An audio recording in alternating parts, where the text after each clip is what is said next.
another family member. So stick with us and we'll be right back.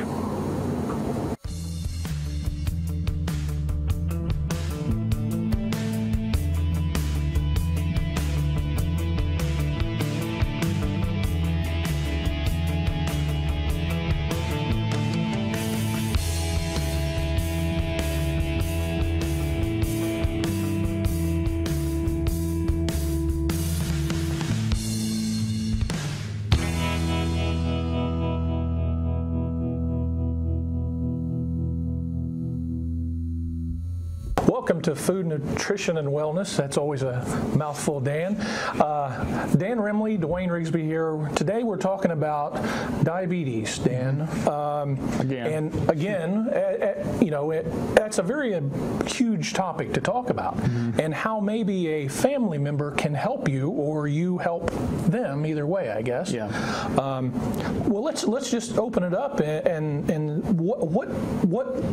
how do you first start out with diabetes? Let's start from the beginning. Okay. Well, I want to talk a little bit about communication, family communications. Okay. And so, as you said, a lot of times in families, one member has diabetes. And so if you're a caregiver or a spouse or even if it's your parent who has diabetes and you're trying to help him or her, there's a good and bad way to do that. Yeah. Okay. And the premise here is that, I want to think about the horse pulling the cart analogy, and let's talk about that a little bit. So the horse pulling the cart is your behaviors, and so this is diabetes management behaviors. It could be healthy eating, it could be physical activity, taking medications. The horse is the motivation, so one's motivation to exercise or one's motivation to eat healthier. And this is a good analogy to think about because it's really important if you're a family member and your loved one has diabetes, it's really important to think about what's motivating them or not motivating them. Another analogy I like to we can kind of talk about is leading the horse to water, but the horse can't drink, right? And so it's important to think about motivations, but it's also important to realize that you can lead the horse to water, but you can't make the horse drink. Right. And so with loved ones, I mean, there's only so much you can do. You can help motivate them or try to motivate them, but you can't. You can say there's a gym right there. But you can't make them drink. And so it's important to realize because we can get frustrated if our loved ones don't change their behaviors or they don't want to change their behaviors. And so if a lot of times when a spouse tries to be that horse pulling the cart and they can't be, and they get frustrated and they get stressed out. So we're going to talk a little bit about communication and how to help that loved one maybe change their behaviors. Okay. And there's good and bad communication strategies. All right. So is this when maybe, are we going to start out with, hey, I just learned that I have diabetes, or is this into the story a little bit? No, it could be either way. People go through these stages of behavior change. Okay.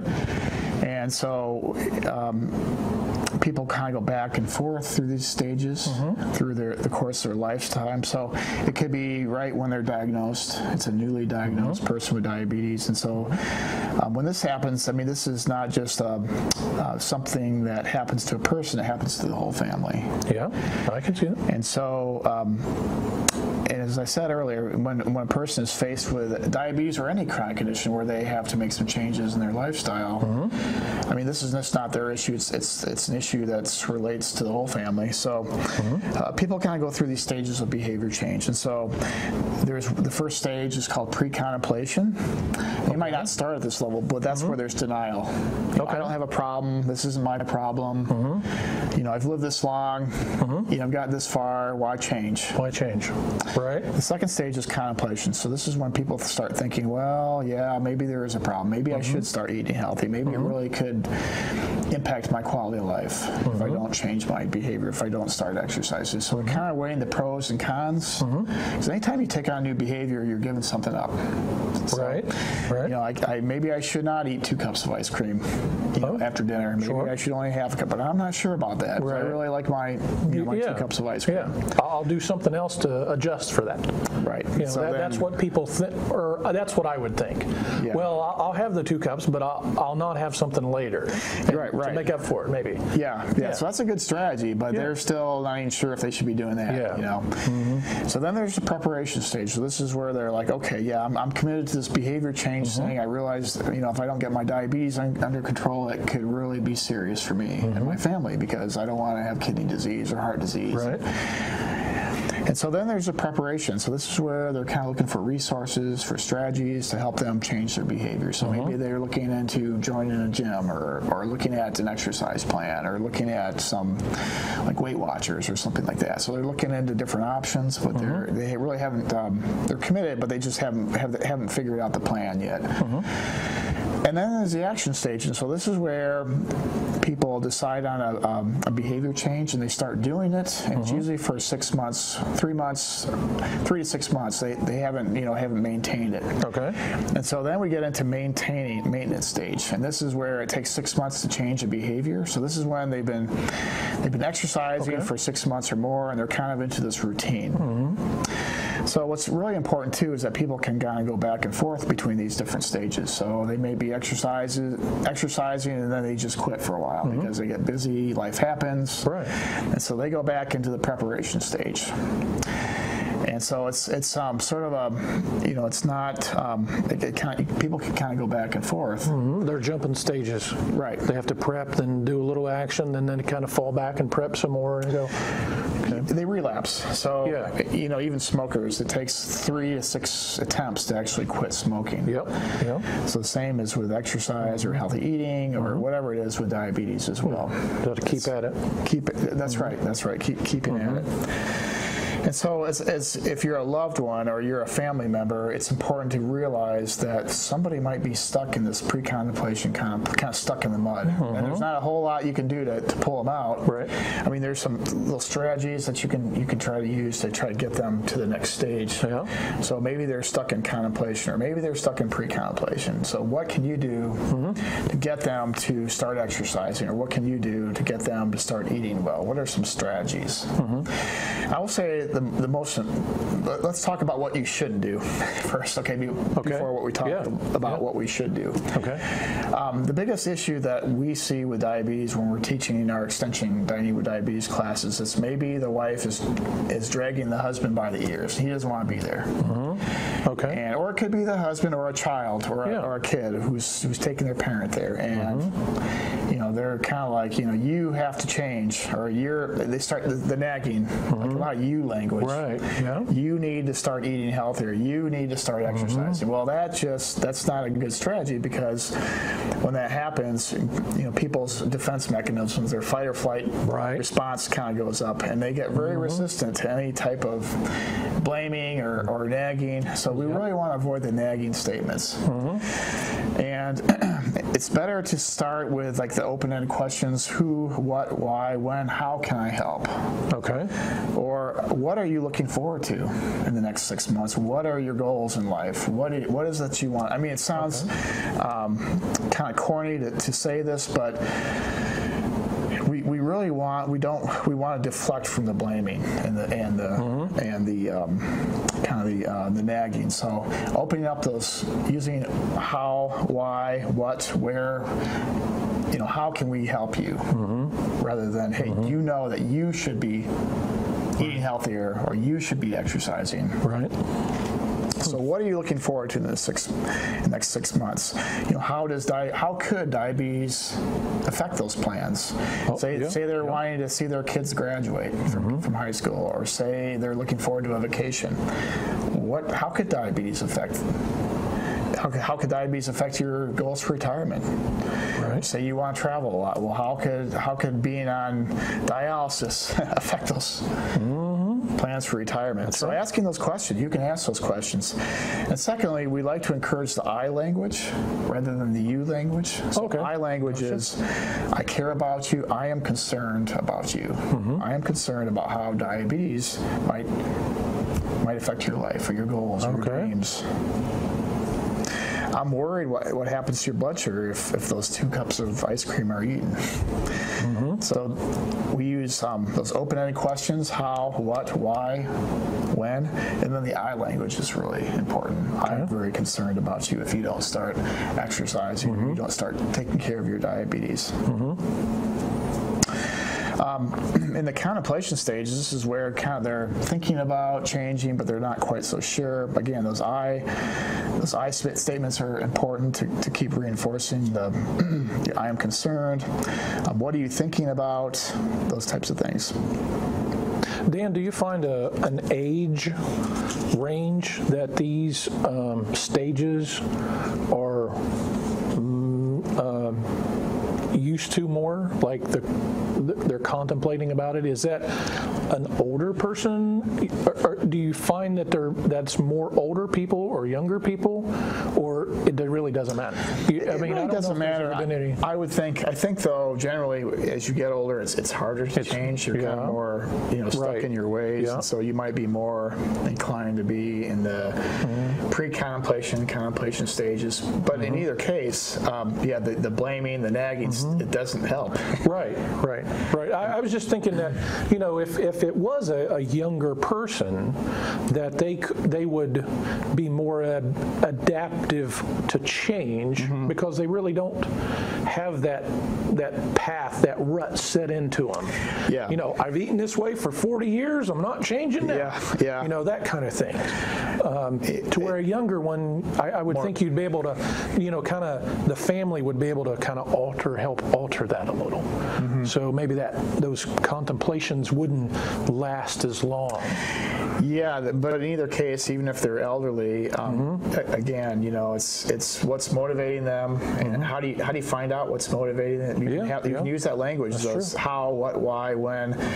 What are you looking forward to in life? And even if you're older, maybe it's seeing your kids, your grandkids graduate from high school. Yeah, my parents always talk about that. I'm really looking forward to Katie graduating from high school. Absolutely. So that's the motivator. That's the horse pulling the cart. Yeah. So then you can start talking about, okay, well, I'm concerned that if you don't carry your diabetes, you might not see Katie graduate from college, from high school or from college.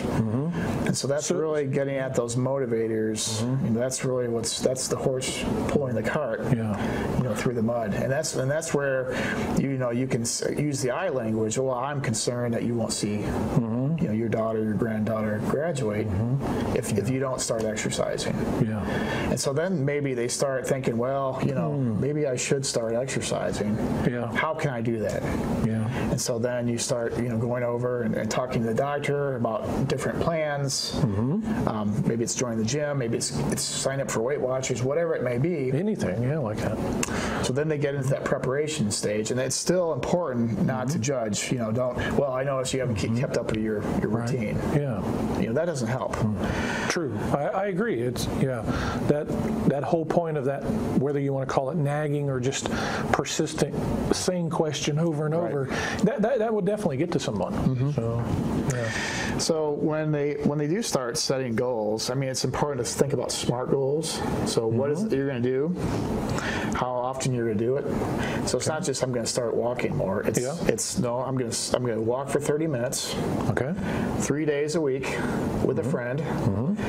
For the next 3 weeks, and then how am I going to reward myself? So having those goals in mind, and then some accountability. And sometimes it's not the family member who should be. I like that. It's not always the family member who should be the one that's holding people accountable. It might be a health coach, or it might be a doctor, or it might be a nurse, or it might be a pastor. Could be a friend. Could be a friend. But oftentimes it's not the best the family member is not the best person to hold the person accountable. It should be a family member, or it should be a friend, or a doctor, or somebody who they can talk to. Or it might be the friend that they're walking with to keep them, keep them walking. Gotcha. Yeah. But all too often, when it's a family member, you get into the nagging and the judgmental statements and that type of thing. I guess that should be true. So the having somebody hold the person accountable is important, but it's not always best to have the family member do that. Okay. And also, it's important to encourage the family member to set their own goals. So it shouldn't be me, if I'm your spouse or if I'm your kid, deciding for you what you're going to do. It's got to be them. It's got to be internally motivated and internally focused on those goals that they think they can do. Well, I guess as a friend, it would be. My goal is for you to set a goal to be better. Right. So whatever that goal, I'm not setting the goal for you. I'm just trying to encourage you to set a goal. Right. Right. Is what you're saying? Yeah. Yep. So family members can show support and encouragement, and they by maybe incorporating similar goals into their own lives. Okay. So if everybody in my family is not active, or I'm not active, and I'm a family member, and I'm trying to support you, one way I can support or show my support is getting on the bus and being more active. Right. Trying to do it yourself, or to some degree. And in some cases, we see that family members actually sabotage efforts for people to be healthier. Really? So if you're trying to eat healthier and say you're trying to cut back on sodium, yet I'm a spouse, or I'm a child, or I'm a kid, or I'm somebody in your family who they go out and they buy all these snacks that are really high in salt that can kind of sabotage. Okay. I was thinking the other way of, I'm going to try to cut back as well, and they do in that 2 or 3 months right away, they do way better than me, and that kind of sabotages, like, I'm not doing very well. Yeah, so I'm just going to quit. I think probably the other case might be more common than what we see. True. But so there's ways that family members can actually sabotage. I mean, really, the environment's important. So if there's all kinds of unhealthy food around the house, then it's going to be a lot harder for that person to change. Yeah. So it's important for family members to be on board as well with that. And it's also important for family members to understand diabetes too. So, candy's not off limits, but you might not, you might want a smaller quantity. So in fact, rather than have the whole candy, certain kinds maybe. Yeah. So you can, again, kind of gets into the nagging. Well, you shouldn't have any candy. Well, maybe you should just limit, a couple pieces or a couple cookies, rather than 4 cookies. But so family members don't understand that you can have a little bit, but just not a lot. Then they won't nag when you have a serving size, a proper serving size. So that's important that family members understand diabetes management and what you can and can't have, so that we can avoid those judgmental statements. So when the family members, when they do get into those action and maintenance stages of their behavior change, so they're starting to exercise, they're starting to eat healthier, it is important that the family members are, they show that support. They're not judgmental. And maybe they're attending cooking classes, or they're together, so they understand what the person with diabetes is going through. In the maintenance stage, when they do change those habits, the family members want to continue to offer that support, but to realize too that there could be a relapse. So a person might be exercising and then they stop exercising. And again, the I language is important. So I understand how hard it is to make these changes. What can I do to help you start again? How can I help you get going again? That's important. Okay.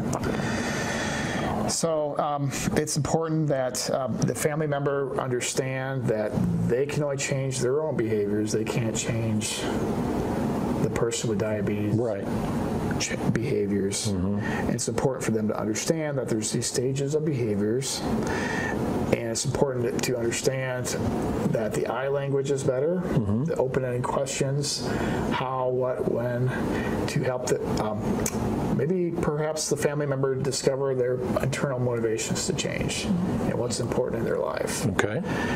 And then how can I help you achieve those goals? How can I help you better manage your diabetes so that you can achieve those goals? That's kind of the crux of all this. We do know from research that families, people who have diabetes that are in families that don't communicate really well have worse health outcomes. There's a lot more stress, a lot more anxiety.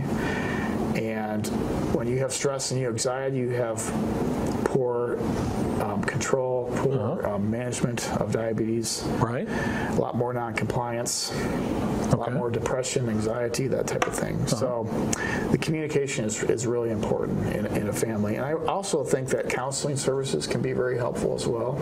Okay. So I would encourage families to maybe look at some counseling services. Is help there them manage better?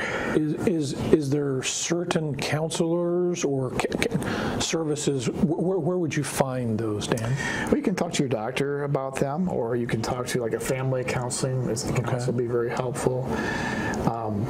But that's something you can talk to your healthcare providers about. So that you talk to them and they would be able to lead you to something like that. I also think that it's important for spouses or family members to attend to go to the doctor together, so that the doctor can explain. I like that. What a like a diabetes management routine really looks like. For example, what the diabetes management, the diets, for example, help them understand that, hey, there aren't foods that are off limits, but we should probably limit certain foods. And this is important so that family members understand that, hey, a little bit of dessert is okay. Right. But don't get into this judgmental, you can't have this or you can't have that. Instead of bringing back a dozen cookies, bring back 2. Yeah, right. Serving size. When you go to the store or something, try to find. Right. Yeah. So that's pretty important. Okay. That the family members attend. Maybe they go to the doctor together so that they're all kind of on the same page when it comes to diet and physical activity and taking medications and that type of thing. Okay. That's all. Makes perfect sense to attend the doctor visit at the same time. Would you take that friend or maybe other person at times? That you could. I'm not sure. There's like HIPAA and all that. Yeah, right. I understand that, and I'm not sure. And maybe that's something that you tell the doctor. Hey, I'm bringing in my buddy or friend that's helping me with this. I want you to help educate him or her at the same or just about diabetes with us, not the rest things. But that might be that might be something you could think about. Absolutely, especially if that person's the one that's going to be holding you accountable. Kind of that coach, if you would. Right. Okay. Yeah. So at work here, sometimes workplaces offer health coaches. Like we have one here at OSU that if you can sign up for that program, that person will call you and ask you about your goals. Okay. That type of thing. I think that's excellent if you have those opportunities at work to take advantage of those, and those people can kind of be holding you accountable, for your goals, your health goals, and that type of thing. For people, Dan, that maybe doesn't have either a wife or husband or whatever, and doesn't really look to a friend to try to be that coach or person to help them, and again, they may not be a doctor, but I hear a lot of times that they'll go online and they have groups. Is that something that people are starting to are you encouraging that? Well, anyway, or is it just any way to figure it out? Of course, we have our Dining with Diabetes Beyond the Kitchen online course here at Ohio State, and that's one way that you can get social support. I think even the American Diabetes Association has online support groups that you can take advantage of. So I think those are excellent ways to take advantage of those types of opportunities to get that social support. And to help you, even to hold you accountable for goals goals and that type of thing that you're trying to achieve. Okay. I think accountability really is important, but at the same time, you don't want to be in situations where you feel bad all the time about not achieving your goals, and sometimes that can be a little tricky in the family situation.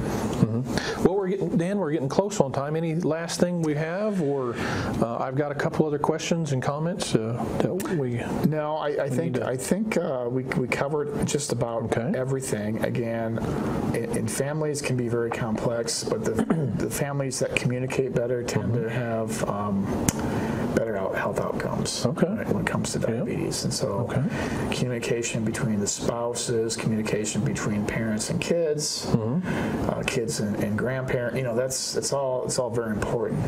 That there's good communication, and that's getting everybody on the same page in terms of the diabetes plan, what people can eat, what can't they eat, how much, what the diabetes meal plan really looks like. Sure. So everybody's on the same page. Physical activity, making sure people are very supportive of that in the family.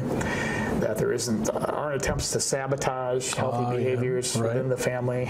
We try to keep from you and I. The topic. The good communication, not using a lot of I language. I am concerned about you. Using what, when, how. Those open-ended questions. What are you looking forward to in your life? Having those discussions, and then I am concerned that if you don't take care of yourself, then you might not achieve your goals. And so, what does that look like?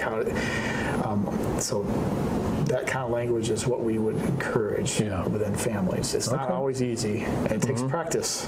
And sometimes seeing a counselor or a family therapist can be helpful if there's a lot of nagging and sabotaging going on. I think that's important to think about. So.